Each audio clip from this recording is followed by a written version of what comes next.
Hey y'all, it's Nancy the Handy Scandy, and I'm here for Whimsy Stamps on the YouTube channel today. Thanks for being here with me. I am going to be making some Halloween treat cones. I am just going through all of my paper pads, all of my Whimsy paper pads, to see exactly what I have and what I think will make really cute cones. There's not a whole lot to this process in terms of making them, but it's all really, in my mind, it's all up to the embellishments. So, yep, continuing to go through all of my paper pads, pulling out the patterns that I think will make really cute cones, and then I set the rest aside, and I pull out, I think, like 20 altogether. I don't use all of them. This took me probably 4 hours just because I get into the zone and I'm just making, and I forget that I'm making so many. And I think I made about a dozen. I could be wrong, but I made quite a few. So I chose the ones that I wanted to work with, and then I just start by rolling it up. Right, I want to loosen up the fibers in the paper, and the Whimsy pattern paper is pretty heavy duty. I don't know the weight of it. I'm sure it says somewhere. I don't have it in front of me as I'm doing this voiceover, but if you have any, you know it's pretty thick. So this rolling it out for me is really helpful. And when I roll it out, I roll it from corner to corner. And you'll notice I didn't do any cutting, I didn't do any trimming, I didn't use any kind of template or anything like that. I just simply rolled it from corner to corner. And it'll take some practice, right? It'll take a few times before you get it the way you want it. But I think when I overthink it is when it gets hard. When I'm just rolling, they come together pretty quickly and pretty easily.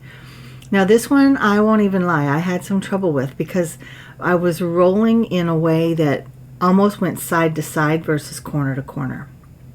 So here I'm figuring it out, the corner to corner piece, and it starts to come together.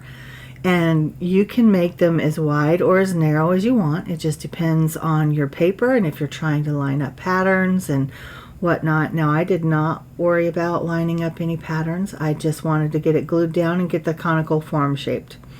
That is all that I was working on. Can I just say before we go further, this one, this black and white polka dot one, becomes my favorite. I mean, I'm already a black and white girl. I love it. I love a polka dot. I love a check, which that's not, the other side isn't really a check. It's more of like a scribbly basket weave sort of visual texture. I don't even know how to say it.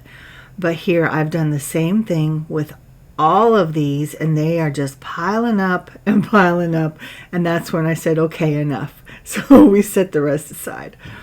Then I pulled out my trims. Now, if you have watched any of my haul videos this season, you know that I came home from Michael's with 3 bundles of trims for Halloween. I think they had 6 different options. I brought home 3, and it's a lot of trims.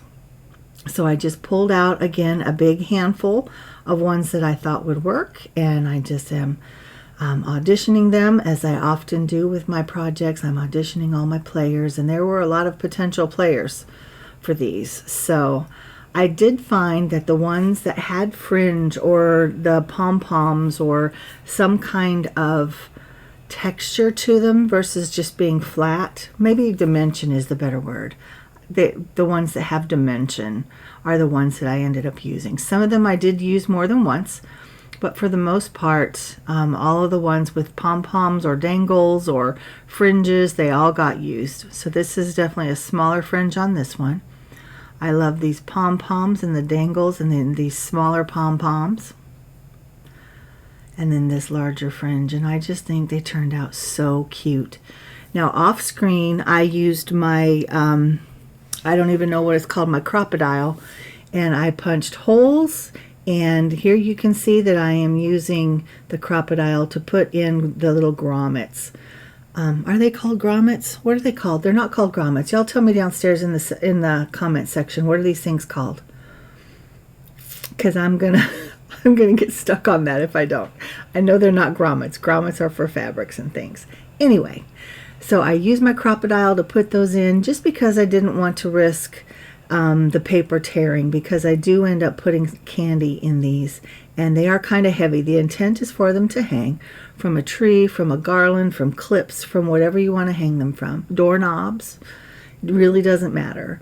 But I use the grommets just to reinforce those hole openings. So here I did that with all of them. I used either black or brown twine to make the hangers, and some of them I wasn't able to get the grommet things in properly, and so I ended up taping the knots on the inside just so that they wouldn't come out.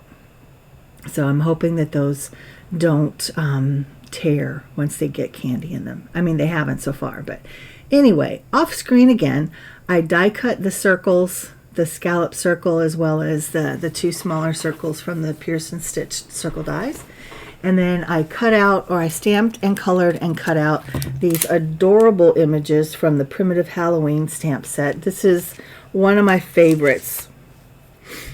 Maybe one of my favorites ever. I was pausing to consider, is it my favorite of this year, or is it a favorite from ever? It's from ever.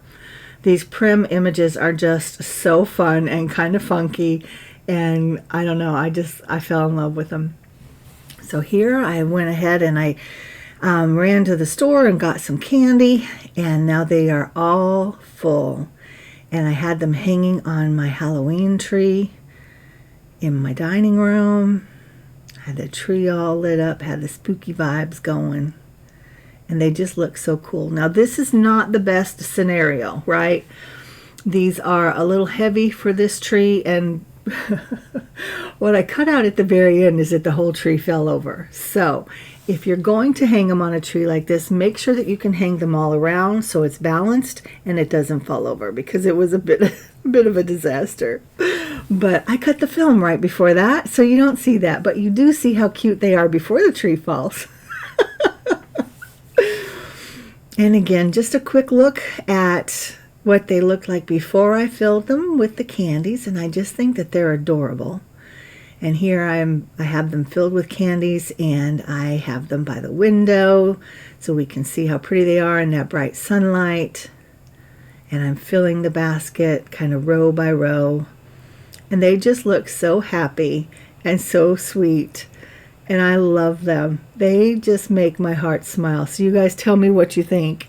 This was a quick and easy project. Really, it doesn't take long to do just one. But when I did a dozen, it took a little bit longer, because there is the coloring involved. There's the die cutting involved.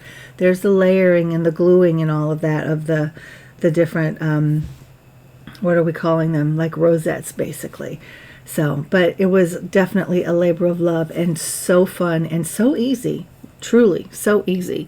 And you can make them as embellished or not. Whatever suits your style, whatever suits your fancy, your budget, your timeline.